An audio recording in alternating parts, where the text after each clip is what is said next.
روک دے پھر آنے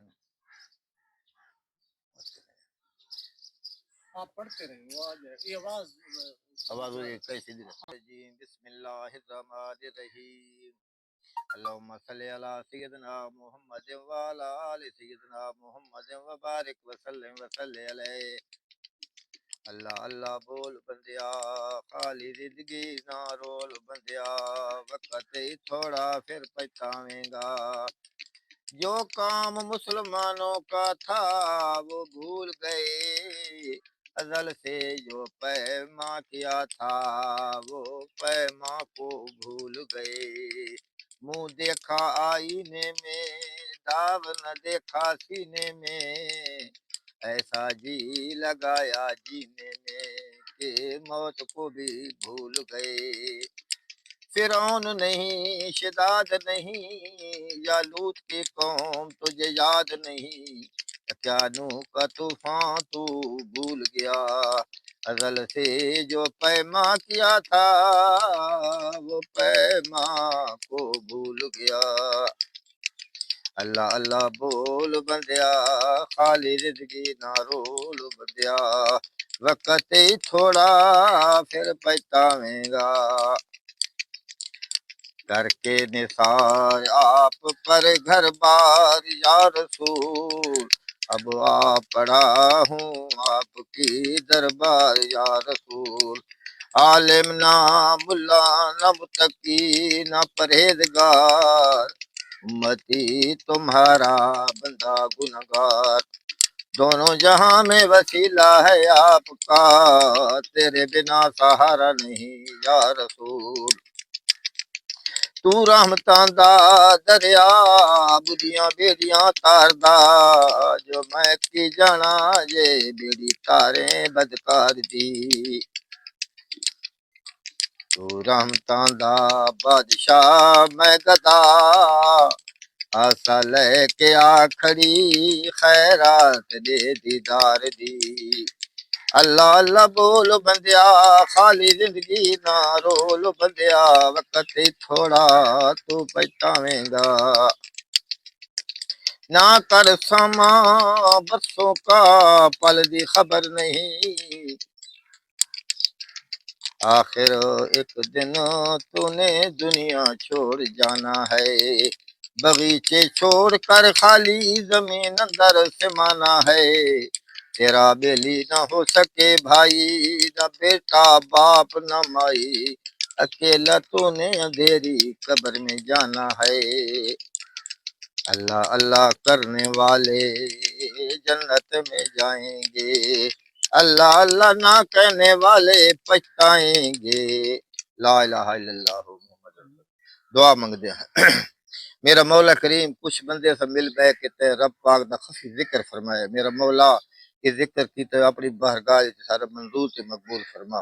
میرا مولا کریم تو رحیم تے کریم کرم فرما ساری غلطیاں کوتاہیاں درگزر فرما یہ دوست آئے نے میرا مولا تیرے پیارے دے دربار تے ساری کل ملن آئے نے میرا مولا کریم انہاں دے جڑے بھی مسائل ہیں اپنے پیارے دے وسیلے جمیل نال حل فرما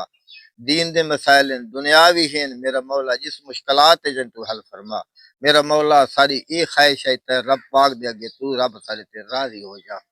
اپنے پیاریاں دے وسیلے رب راضی ہو جا میرا مولا کرم فرما ساری غلطیوں کو تے درگزر فرما صلی اللہ تعالی علی خیر کی محمد و علی آلہ و صحبہ اجمعین برحمتک یہ جی سارا جی تو صاحبو بابا میر کی جو ہے نا ہم نے دعا میں ہم شامل ہوئے ان کی جو ہے نا انہوں نے ذکر کیا اللہ والوں کا ذکر کیا اللہ کا ذکر کیا اور اپنا ان کا ایک مخصوص جو انداز ہے اس انداز میں وہ دعا کرتے ہیں اور میں تو یوں کہوں گا کہ ایک ایسا یہ اسم اعظم ہے کہ جہاں پہ ان کا یقین جمع ہوا ہے کہ اس طرح کر کے اگر دعا کی جائے تو الحمدللہ اللہ کی بارگاہ میں وہ دعا قبول ہو جاتی ہے تو مزید میں بابا میر سے یہ پوچھنا چاہوں گا کہ بابا جی یہ بابا نور محمد کے ساتھ آپ کو کیسے محبت ہوئی آپ کا یہاں کیسے آنا ہوا یہ کیسے آپ کا یہ سسٹم کیسے شروع ہوا ہمارا سسٹم ایسے ہوا کہ ہم ادھر آتے تھے ہماری والدین کی قبریں ادھر اچھا اچھا ہم تھے ان کے لیے آتے تھے دعا کے لیے جی جی تو پھر اہل علاقہ نے یہ کیا کہ ایک بندہ پکا ہونا چاہیے جو ادھر ڈیوٹی کرے اور نقاب صاحب کا کام بھی کرے، اچھا، اس یعنی یہ میں دربار شریف بنوانے کا کام بنوانے یا کا کام بھی کرے اور اس کی سنبھال بھی کرے، کوئی نہ کوئی اس کا جو آمدن آتی ہے یا اس کا کوئی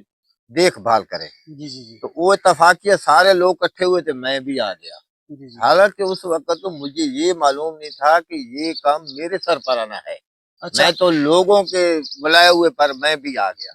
جب ادھر ہم اکٹھے ہوئے تو ادھر کا ایک وزیر سائی ہے ملک غلام رسول، اس نے کیا بس ٹھیک ہے، میں نے ایک بندہ تلاش کر لیا۔ انہوں نے پوچھا کون سا ہے، اس نے کہا یہ بندہ بیٹھا ہے، ایک تو پرانا یہ فوجی ریٹائرڈ بھی ہے، تھوڑا دیکھ بھال بھی کرے گا، تو دوسری بات ہے کہ یہ بابے صاحب کا مزار بھی بنوائے گا، تو سالانہ ایک عرس ہوتا ہے، عرس بھی کرائے گا، یہ دو کام اس کے پکے ذمے ہیں، یہ کرائے گا۔ تو ماشاءاللہ اس دن سے لے کر پھر میں اس کی ڈیوٹی شروع کر دی۔ حالانکہ جب میں نے شروع کی تو اس وقت تو میرے پاس ایک آنا بھی نہیں تھا، تو دیکھو کم از کم 40-50 لاکھ روپے تو آپ کے سامنے لگے ہوئے بلڈنگ تیار ہو گئی، اور سالانہ کم از کم 6 لاکھ روپیہ خرچ کر کے ہم عرس مبارک بھی کرتے ہیں جو آپ کے سامنے ہے۔ واہ جی واہ۔ تو اس کے بعد میں اس کام کرتا رہا ہوں۔ جو لوگ اس چیز کی مخالفت کرتے تھے میرے ساتھ کہ یار تو یہ تو کم، پتہ نہیں یہ پٹھان ہے کیسا نہیں ہے، کیا کرے گا، ہم خود کریں گے،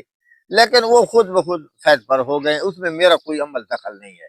تو آج تک نا تقریباً مجھے 6 سال سے زیادہ اوپر عرصہ ہو گیا ہے، تو ابھی تک تو ماشاءاللہ میں ان کا کام اپنی ایمانداری سے محبت کے ساتھ کر رہا ہوں۔ اچھا، ان کی کوئی آپ کو خواب میں زیارت ہاں، ہوئی؟ ایک دفعہ کا ذکر ہے کہ بابے سائی کا جب میں نیا نیا آیا تھا تو ظاہر ہے میرے پاس فنڈ نہیں تھا، تو جو لوگ آتے تھے میں ان سے یہ گزارش کرتا تھا کہ میاں بابے سائی کا دربار شریف بنانا ہے تو کوئی میری مدد کرو۔ خیر 2-4 پارٹیوں کو میں نے اس طرح بولا تو چلے گئے۔ کچھ دنوں کے بعد بابے نے خواب میں مجھے زیارت کرائی کہ نہیں تم ایسا نہ کرو، کسی بندے کے سامنے ہاتھ نہیں پھیلانے، بھیک نہیں مانگنی۔ تو دوسری بات یہ انہوں نے بتائی کہ میری جو مزار ہے، مزار کے لتانزو سائڈ پہ پاؤں والی سائڈ پر بیٹھ کر عبادت نہیں کرنی، ذکر نہیں کرنا، دعا نہیں مانگنی۔ یہ دو چیزیں بڑی سختی کے ساتھ انہیں تاکید کی ہے، میں ان پر عمل کر رہا ہوں۔ باقی جو لوگ میرے پاس آتے ہیں زیادہ تر تو دنیاوی مسئلہ یہ ہوتا ہے، بندے آتے ہیں یا ہماری گائے بیمار ہے، بھینس نہیں فروخت ہو رہی، اونٹ بیمار ہے،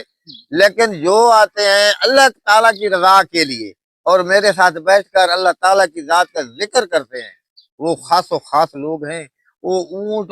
بیل اور گدا گھوڑا سارا اس کے پیچھے بھاگتا رہتا ہے، اس کو کسی چیز کی پھر ضرورت ہی ختم نہیں رہتی۔ اگر اللہ تعالیٰ کی ذات کا اس کے دل میں ذکر محبت آ جائے تو باقی کسی چیز کی ضرورت ہی نہیں رہتی۔ تو ماشاءاللہ میں تمام سننے والوں کو، دیکھنے والوں کو محبت پر سلام عرض کرتا ہوں کہ اگر کسی کو خواہش ہے کہ اس دنیا بھی وہ خوش خرم ہو کر گزارے اور آخرت میں بھی اس کا حصہ ہو تو وہ ایسا کرے کہ اللہ والوں کے پاس جائے اور یہ بات سیکھے کہ میرے سے میرا مالک کیسے راضی ہوگا، وہ ذکر کرے اور ذکر والوں کے ساتھ بیٹھے، ان کی صحبت اختیار کرے۔ تو میں نہیں جانتا کہ اس کی یہ خواہش نہ پوری ہو، انشاءاللہ اللہ تعالیٰ اس کی خواہش پوری کرے اور ذکر کرتا رہے، حتیٰ کہ ذکر کرتے رہو اتنے تک تمہارا دم ہے، جتنے تک تمہیں موت نہیں آتی اتنے تک اللہ تعالیٰ کی یاد میں رہو، تو اس دنیا میں بھی کامیاب رہو گے، انشاءاللہ اگلے جہان بھی آپ کامیاب ہوں گے۔ اچھا بابا جی، رات کو بھی ادھر آپ رہ جاتے ہیں کبھی؟ جب کام ہو تو میں رہتا ہوں، جب بندے ہو نا، اچھا تو جس دن ہوئے تھے نہیں اپن عرس کے موقع پر آدمی ہوتے ہیں جگہ جگہ، ہاں، لوگ ان دنوں میں رہتا ہوں، تو ایسا مسئلہ کوئی نہیں ہے، رہتے ہیں۔ اچھا، ہاں کوئی رہتے لیکن میں تو کوئی اور ایسا عجیب معاملہ آپ نے جہاں دیکھا ہو کسی کا؟ عجیب معاملہ اور تو میں نے نہیں دیکھا۔ ایک دن ایسا ہوا کہ وہ میرے بچے کہتے بھی ہم ریڑھی کے لیے آتے رات کو، میں نے کہا سویرے لے جاؤ، دربار ہے قبرستان ہے نہ ہو۔ خیر وہ 2 بچے لے آ گئے، ریڑھی انہوں نے اٹھائی۔ ان دنوں میں میری ریڑھی اپنی ذاتی تر تھی، بعد میں ہم نے دربار کے لیے خرید دی ہے، وہ ادھر ہے۔ تو وہ پھر نا ایک بچہ پیچھے منہ کر کے بیٹھ گیا، ایک آگے سکوٹر چلانے لگا تو سارا قبرستان روشن ہو گیا۔ وہ جو پیچھے والا اگلے کہتا ہے کہ جو بریک لاؤ ادھر دیکھو ایک نیا رنگ ہے، سارا علاقہ روشن ہو گیا، دربار روشن ہو گیا، قبریں روشن ہو گئی، سارا روشنی پھیل گئی۔ تو وہ اگلے نے بھی دیکھا تو اسا کہتے ہیں میں سب سے دس رہے ہیں دکھا رہے ہیں کہ میں گل کی تھی تو کوئی منے سی کوئی دو ہو گیا تو پھر گھر چلے گیا میں تو انہوں نے کیا بھائی یعنی دونوں مطلب گواہی گواہ بنانے کے لیے کہ دونوں دیکھا کوئی اکیلا کہوں گا تو مانے ہاں گا وہ کوئی۔ رات ہی نا وہ گئے اس وقت سارا قبرستان روشن ہاں یہ نا یہ چیز وہ کتنی دیر تک مطلب روشن وہ رہا؟ تو اتنی روشنی دیکھتے رہے پھر گھنٹے دو بعد وہ تو چلے گئے پھر گھر چلے گئے رات کا ٹائم آئی نا وہ ریڈی لینا ہے اچھا کافی دیر تک وہ روشنی روشنی چلتی رہی یہ سارا علاقہ روشن ہے تے پھر ایک جس دن بابا سائیں اتنے حاضر ہوئے نا اس دن مینوں پتہ چل رہا ہے پتہ کہ نہیں چل رہا ہے وہ دل دس رہا ہے واہ بابا رونق تو زیادہ ہو دیکھیں جی بابا مہر بتا رہے ہیں کہ جس دن بابا جی یہاں پر موجود ہوتے ہاں ہیں اس دن تو مجھے پتہ چل جاتا ہے کہ آج جو ہے صاحب مزار یہاں پر حاضر موجود ہیں۔ تو یہ ہیں روحانی لوگوں کی باتیں، یہ ہیں روحانیت کی باتیں، بالکل یہ ہیں جی سائیں جی روحانیت کے سرور، یہ ہیں مزے کہ وہ وہی بات آ جاتی ہے بیٹھے ہیں چٹائی پہ مگر عرش بری، وہ ان کی جو ہے نا وہ مسند جو ہے وہ عرش بری ہے، بیٹھا ہے چٹائی پہ مگر عرش نشیں ہے، یہ سرکار علیہ السلام کی بات میری اور سٹاپ کرو اجازت دیجئے انشاءاللہ ملاقات ہوگی آپ کے ساتھ اگلے ولاگ کے اندر۔ ابھی ہم انشاءاللہ دربار شریف پر موجود ہیں، مزید یہاں پر ولاگ بنیں گے اور انشاءاللہ ملتے رہیں گے۔ اللہ تبارک و تعالیٰ آپ کو دونوں جہان کی بھلائیاں نصیب فرمائے۔ السلام علیکم ورحمۃ اللہ۔